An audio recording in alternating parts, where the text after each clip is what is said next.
Only he can do it. He's the problem solver.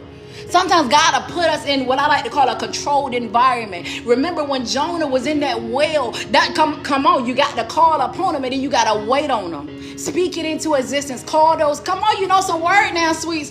Speak it into existence. Call those things that are not as though they were. This is where you are, but you know where you want to be. So if you know where you want to be, then I need for you to stop talking about where you are, and I need for you to start talking about where you want to be. I need for you to start calling it forth. I need for you to start picturing it. I need for you to start believing it. It's a reason why you have that board in your mind where you can imagine stuff. You ever just sit back sometimes and close your eyes and suddenly you on the Bahamas and you can hear the waves going and you can hear the birds chirping and you can feel your toes crawling in the sand and the sun beaming down on your face and the glasses at the edge of your nose. Whole time you sitting in the bathtub at the crib. That's a gift. So if you can do it with that, then you can do it with anything.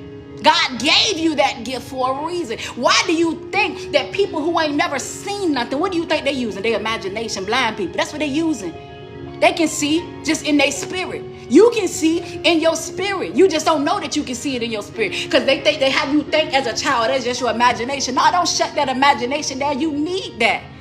You need that to get you up out of some things. You need that because if you can see yourself out of it, then you can come out of it. Sometimes people don't get up out of it because they can't see themselves up out of it. You ever see somebody that been on drugs for X amount of years? You're like, Dad, man, I hate to see you like this. And you start telling them, you know, how you see them and how you view them and what they could do. And they just can't see it.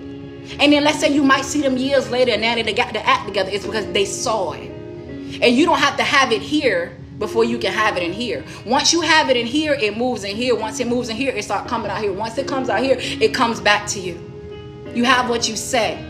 Life and death lie in the power of the tongue. The mouth speaks the abundance of the heart. That's why God tells us to guard our heart because everything that we do flows from it. So your heart is like a garden. You can't just allow anybody to just be dropping seeds of negativity, seeds of doubt, seeds of who you used to be, seeds of what you used to do. Okay, and that's what I used to do. We're not finna sit here and talk about it. I ain't finna have that conversation with you. It is what it is.